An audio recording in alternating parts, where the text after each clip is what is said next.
Welcome to this video on the one sample t-test using JAMOVI.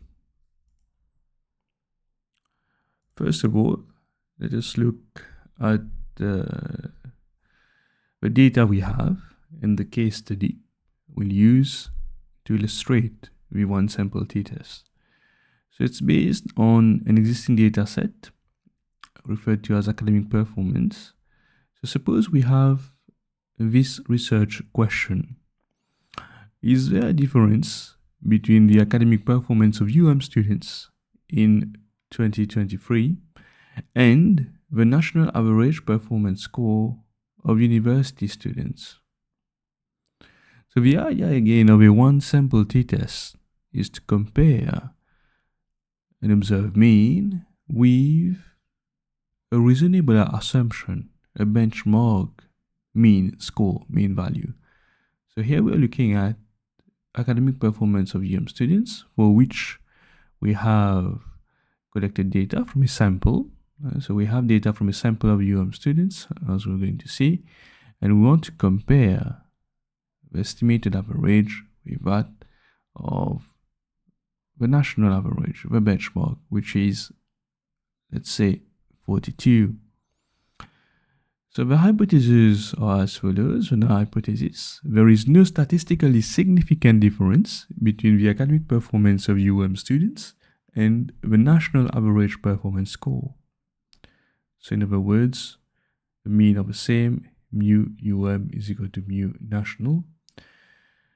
Notice that we use the notation mu, because whenever we set a hypothesis, we always refer to the study population. That's what we are really interested in. The alternate hypothesis, our claim, there is a statistically significant difference between the academic performance of students and the national average performance score. In other words, mu is not equal to mu national. So again, the data is based on a sample of students, right? And in particular, we have 108 students in our sample. So let's proceed and run the test using JAMOVI. So if we open JAMOVI, that's what we get here. So to run the one sample t-test, we go on Analysis, t-tests. That's where we find the whole family of the t-tests here. And we click on one sample t-test. That's what we want. Once you click on one sample t-test, now you get the list of variables. So we want academic performance 2023. That's what we want to analyze here. So we send it to the dependent variable list. So, and that's it. As soon as you do that, you see that JAMOVI already runs the one sample t-test. But before looking at the results, we want to choose a number of additional options. So for example, we want the mean difference, which would be the difference between the observed mean and the benchmark of 42. So click on mean difference. And we also want the confidence interval, the effect size, which we're going to interpret at a later stage. We also want this, and the confidence interval. We also want the descriptives, right? So descriptive statistics for the sample data. You might also have a descriptive plots, though that might not be reported. And then we click on normality test, and then the QQ plot. And that's it. Well, importantly, you need to insert the test value here, because if you don't insert a test value, it's going to compare the mean value with 0. And that's not what we want. We want to compare the mean value with a reasonable assumption. In our case, clearly, we're comparing average marks of students in 2023, right, with a benchmark of 42, and that's what we need to write here. Test value is 42. So we do that, of course, everything changes. And now we get the results that we want. Right, now we get the results that we want. So that's the results of a one sample t-test. We have a test for normality, the descriptive statistics, and everything being shown using graph. Here the plots. So you have a mean value with error bars, error bar, and then the QQ plot here. Okay, let's make sense of the results. So first thing, let's notice the descriptive statistics. We see that we have a mean value of 51.9.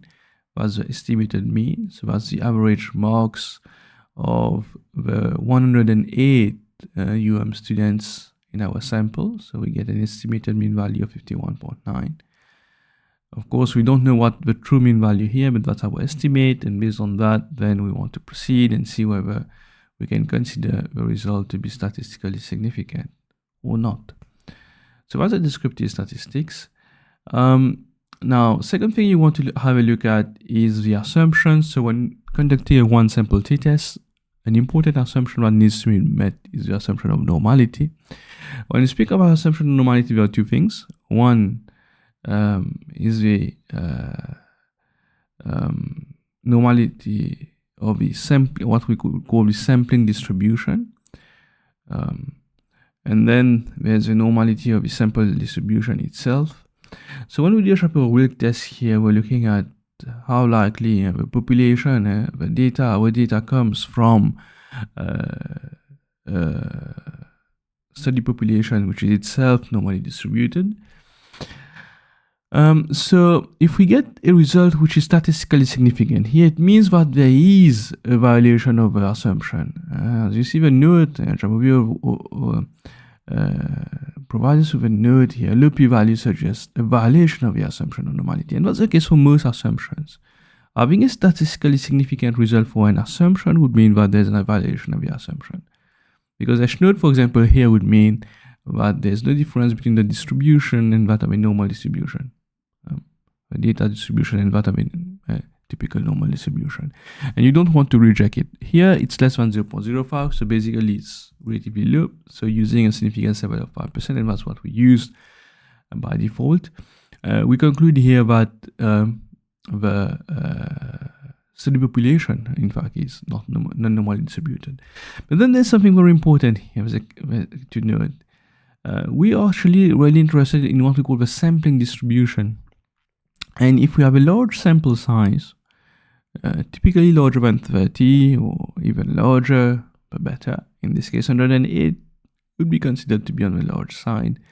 These tests tend to be overly sensitive, and therefore a small departure from normality will be flagged as statistically significant. So we do not want to rely fully on that. In any case, we have a central limit theorem which applies, and therefore the t-test being relatively robust, there should be no issue.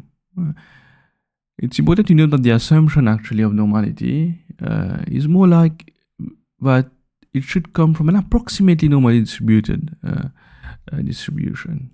And when you have large sample sizes, the sampling distribution anyway will tend towards normality. So we're good with regards to that. Having said that, you also want to have a look at the distribution of the sample data. So for that, we quickly go on exploration, descriptives, and we select again our variable of interest, named here as account per 2023. That's the average marks of 2023. And we want to select skewness and kurtosis. So you want to make sure that your sampling distribution, or rather your sample distribution, your sample distribution is also approximately normally distributed. And for this, you just look at the skewness and kurtosis values, which should fall within a range of -2 and +2, right? And we have here skewness 0.0141, kurtosis -0.676, both well within the range of -2 and +2. So we are satisfied with that condition. Because again, the thing is that if you have your sample data, which is severely non-normal, for example, skewed, then the mean becomes a biased estimate. All right. It becomes a biased estimate and not a good measure of central tendency. And then we're better off using the median, for example. Right. So in our case, we can see that there is no issue, and that can be confirmed by looking at the mean and median values, who are almost the same actually. So that actually also shows that there is a roughly normal distribution. So we are good with regards to that assumption. So let's go back now on the results of one sample t-test. So here are the main results. All right. So we see actually a statistically significant result. So the mean difference of 9.92, that's the difference between the estimated mean, 51.9, and the benchmark of 42. So we see that it's 9.92, and we get here clearly a p-value which is less than 0.05, indicating a statistically significant result. Moreover, we also have a 95% confidence interval. We also want to report that. So we are very confident actually that the true mean value is likely to be between 6.2 and 13.6. Actually, the strictly right technical interpretation would be that if we were taking sample and samples, then our sample mean is likely to fall within that. But it kind of says that we expect the true mean value to be between those upper and lower limits, lower and upper limits, right? Finally, we want to have a look at the effect size, and in the case of a one sample t-test, we use a Cohen's d. Generally speaking, a Cohen's d of around 0.2 indicates a small effect, around 0.5, moderate effect, around 0.8 or higher, a large effect. In our case, therefore, we have an estimated moderate effect, and looking at the confidence interval, we find that the true effect, if we had the whole study population data, we're likely to have an effect size between that range. So most likely moderate effect. All right. So that's very good. All right. So now let's quickly look at the interpretation of the results. So if we had to write down the interpretation, so this are from JAMOVI, which I've just copy pasted the results here, and that's how you would nicely report the results of a one sample t-test. So let's go through that very quickly. It's just what we just spoke of, but written in a nice coherent format. So for example, we'll want to first have a statement about the descriptive statistics. So we'd say that the average academic performance of UM students, n is equal to 108, x bar, the sample mean, is equal to 51.9, appears to be higher than the national benchmark, mu naught is equal to 42.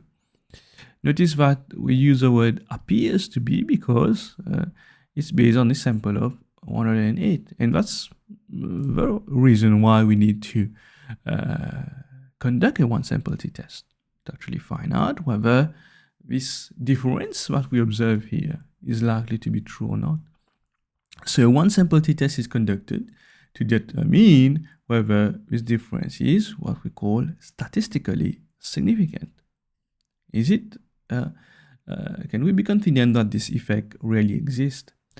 So, but then before conducting the test, as we saw, we need to test for normality. So the assumption of normality is assessed, we say. The skewness and kurtosis values, as we saw, falls between the acceptable range of -2 and +2, right, indicating that the normality assumption is satisfied. So once this is clear, we can now proceed to interpretation of the one sample t-test. So we can write something like that. So the t-test indicates a statistically significant result with a t-statistic of t with a degrees of freedom of 107 is equal to 5.28, less than 0.05. So let's again look quickly at the results so that it's clear what we are doing here. So if you look at the one sample t-test, you can see here your degrees of freedom 107, your statistic 5.28. That's how you would report it. And for the purpose of interpretation, if we want to stick to a p-value, that's what you emphasize on. So clearly, JAMOVI tells us it's less than 0.001, so at 0.01%, but then we'll be using 5% by default, and if it is less than 0.01, so certainly it's less than 0.05. Right. So thus we are going to reject H note and conclude that there is sufficient evidence to support the hypothesis that the academic performance of students is significantly different from the national average. But again, please note that the word significantly here doesn't mean necessarily large. It simply means that the effect is likely to exist. That's what we are focusing on when we use any test statistic. Furthermore, we report the confidence intervals. The 95% confidence interval for the mean difference ranges from 6.20 to 13.6, suggesting that the true difference in academic performance between students and the national average is likely to fall within this range. It can be concluded that students performed better than the national benchmark of 42.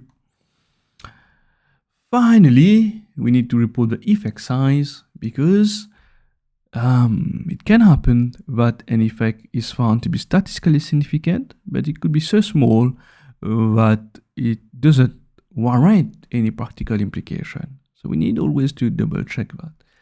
So the effect size, coens D, here is found to be 0.508, and that indicates a moderate effect. Furthermore, the 95% confidence interval for coens D ranges from 0.307 to 0.708, thus providing confidence of the true effect size is likely to be at least moderate. This suggests that while the difference is statistically significant, it also has practical significance. Right? So this difference of 9.92, and you can see just looking at the descriptive stat that it's relatively large, but the effect size confirms that, taking also into account the standard deviation. Right. So that's basically what we can conclude here. So we have a mean difference, which is statistically significant, likely to exist. It also is practically meaningful with an effect size of moderate level. So that's the end of our video on the one sample t-test, and see you in another video. Cheers. Bye bye everyone.